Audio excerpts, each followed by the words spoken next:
Welcome to the Better Together podcast, where we look for ways we can work together to advance the gospel of Jesus Christ. We have with us today Curt Holland. He works for IM. He's the director of really all of our missionaries that are overseas, but he also, believe it or not, works with some missionaries in the United States. So, Curt, it is so good to have you here with us today on the Better Together podcast. Thanks. It's a joy to be here today.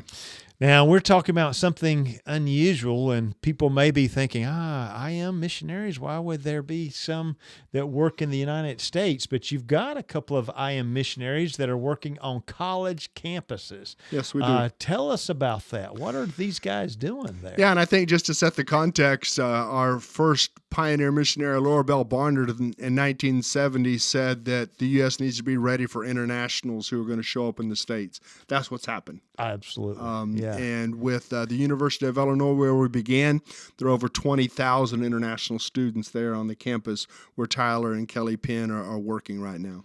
So you have looked at this and other people, and you're like, hey, we've got to reach these students, because it's how many students are we talking about? We're in the approaching United 1 States? million international students that are in the States today at our universities and colleges. And of the top 5 countries that send students to the U.S., of the top 10, 5 of those top 10 are countries that we cannot send missionaries to. That's great. And so very hard to reach nations. So folks are listening in, they're thinking, well, why would we want to bother with reaching people? Most of these people are actually going to go back to their countries, and you just mentioned they're in countries that it's hard for us to send missionaries to, and so we're talking about China, we're talking about India. What are some of the other countries we're speaking of? We're thinking of Pakistan, Korea, even Taiwan, and so very difficult locations. A lot of places, and you might Saudi Arabia, I guess I should include them as well. We should, shouldn't we? So when you start thinking, are we going to raise money and send an IM missionary to Saudi Arabia, or or some of these other fields? Well, this is someone, they become a believer, a follower of Jesus Christ, and they're probably going to go back and be a leader in the country that they're in. Yeah, very much so. These are the top echelon of students, and they are going to return to their countries with very influential positions in government and in industry. So you have this task force called Reaching College Students, and we call it Reaching College Students, but you're going to talk mostly about reaching international students. Why is that? We just see a very unique niche that we have an opportunity to reach the international students who are hungry for connection with American language, first of all, with English, but also just American culture. And so we are uniquely placed in a position where our missionaries can go and reach and understand the cross-cultural nature of this type ministry. And we have individuals that are already doing this and others that are preparing. And so what you're saying is these people are often interested in us. They're interested often in Christianity, for sure, American culture.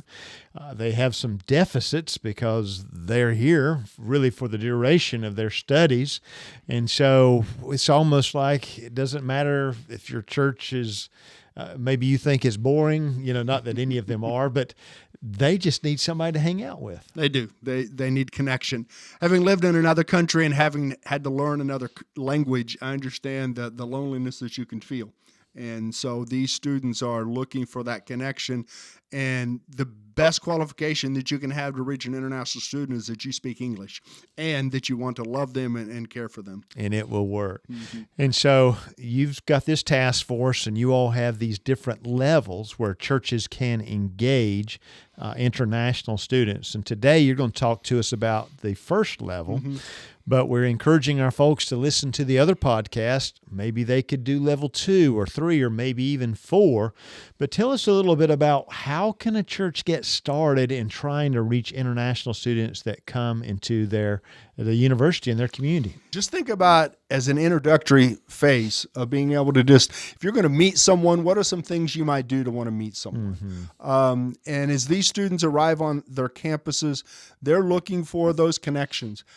So you may show up and you may say, I know some people in my church that have a passion for college students. So identify those first. That's good. And you mentioned earlier, or you've mentioned in the past, how important it is to have them in your home. And so most international students never been in an American's home. They have not. And that we'll cover that in level 3 as we talk about those. And they want to be able to be in your home. But if you just want to start a conversation, go to the university at the first level, find someone who knows where the international students live, which dorms they're in, which associations they're connected with, and just find out where they congregate and find that contact person at the university that can help you develop a strategy to move forward. So most universities will have someone that's over international affairs, or if it's a smaller university, it would be just one person. It's international affairs. For sure. And honestly, that person really needs some help, don't they? They do. And it may be as basic as showing up the very first day when students arrive on campus. Maybe they're moving in their furniture. Maybe your church puts on a T-shirt that says, "We can help." And just you've been to Walmart and it says, "How can I help you?" Well, show up at university campus with a T-shirt that says, "How can I help you?" And begin to help them move in furniture, answer questions, show up with some quarter rolls and say, "Hey, you're going to have to do your laundry," whether it's here on campus or somewhere else, and walk them through that process. There are a variety of entry-level ways that you can just begin conversations with individuals. So first step is meet that international affairs person. What can we do to help? I know that you all have a survey. I think Bradley used it a lot at University of Missouri. They could use that survey, couldn't they? Very much so. And I believe that through the podcast, you can make those available to churches. We have a survey for you as a church also to look at, to see some of the areas that you want to prepare yourself for as you move forward. So you're driving down the road and you're like, "Oh, I want to take this survey." If you can remember, when you get back, email us at questions@nafwb.org, and we'll send you links to these surveys. One is something that you would give to someone like an international affairs director and just asking, what kinds of needs do you have? The second one is, what's your interest? And that would come back to Curt, and he would be able to look at what you would like and then try to tailor an intervention or tailor a way to help you along with that. One of the things you talk about is just starting a conversation, just getting involved in that university.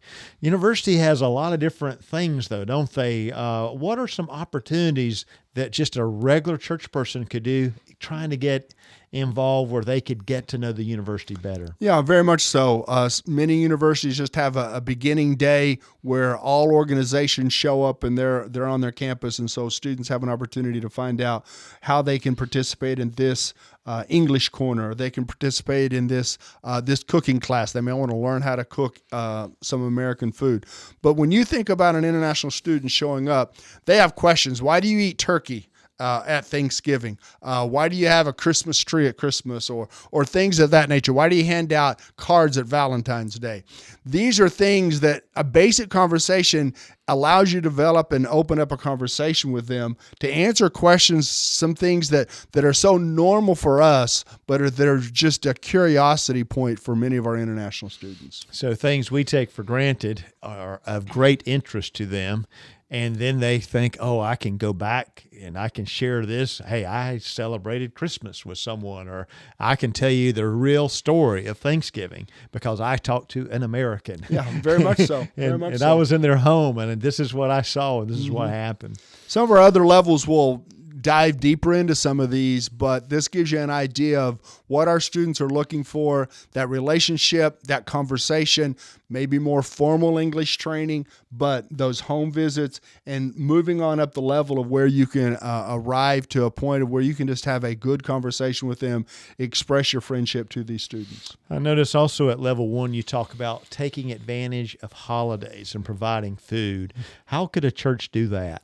Yes, many times universities and college campuses may close their dorms. It depends on the size of the university, but everyone's going home, and you just don't know what the opportunity is. I can remember my freshman year in college, we met a student that was from Israel, and we didn't know any better, so we said, "Would you like to go home with us for Thanksgiving dinner?" He had obviously never been out of the university setting. He had never been in small town Missouri, and he'd never had my grandma's cooking. But he loved that Thanksgiving time. And that was Thanksgiving. And by Christmas, he had already contacted his mom, who knitted a sweater for my girlfriend, who's now my wife at that time, just reciprocating that kindness that we had showed to him. So that shows that was a big deal. Yeah. That was a big deal for him. So just thinking, oh, this guy has nowhere to go, invited him over. And he tells his mom, he's already told his mom about it. In that short amount of time, they've got a sweater. So that's, you're talking about, think about international students on holidays. You mentioned Thanksgiving and Christmas, even Independence Day. You know, I celebrated with Americans on Independence Day. Very much so. I saw fireworks. And so we got to remember, they don't have a place to go in the summer. They don't have places to go at spring break. So think about that. Yeah. And our other levels, we'll be talking about hobbies. Maybe you like to fish. Maybe you like to just go out on a boat. Maybe you like to just go camping trails. These are things that are just so uncommon when you think about even a student from Japan. If you understand Japan and how tight-knit everything is, if you show up to some of our locations, you can just see land for miles and miles. Those are just intriguing for them to get out into nature and understand what's happening.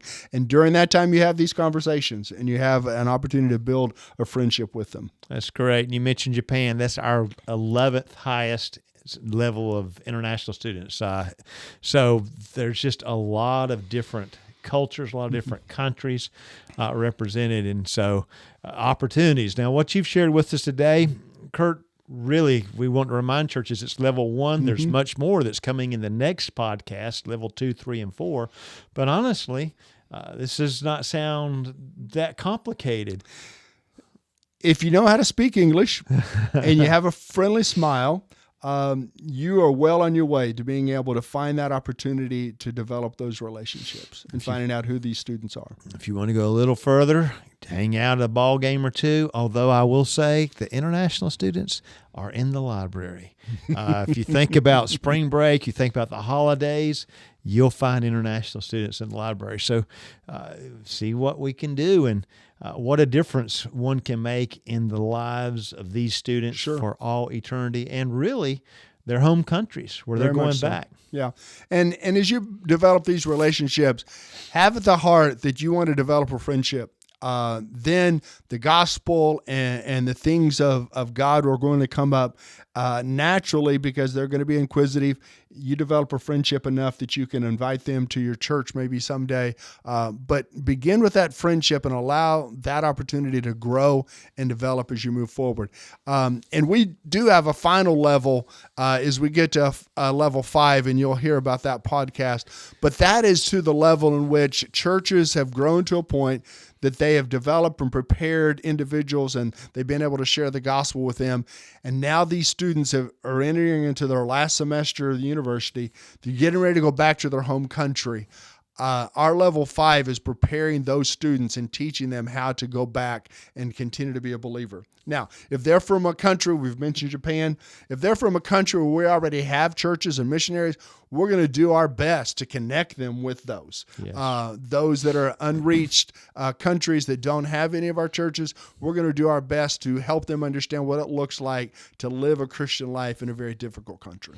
And so really, there's a lot to this, but wow, what the Lord can do if we're willing to be his hands and feet. For sure. And I so appreciate what you all are doing, how you've taken this and you're just running with it. People can always email us. If you don't think of it, just send it to questions@nafwb.org, but they could also email you directly, can't they, Curt? Sure, yeah, at curt@iminc.org. We are very thankful for this opportunity, and we're looking forward to the new missionaries that the Lord's going to send us, because you may have a heart for internationals, but for some reason you may not feel like that international living is an opportunity for you. What a great chance that the Lord has brought the international community to us here in the States, and individuals can get involved with that. If your church wants a survey, or if your church would like for the task force to come and do any training or preparation, reach out to us. We'll talk to you about level 1, 2, 3, 4, 5. We're happy to set up something to be able to do that with you if we could.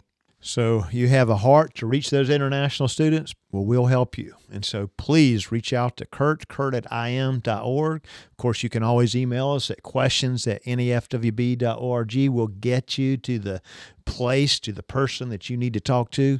And remember, every little thing we do, it really does matter. We truly do accomplish more, and we are better when we work together.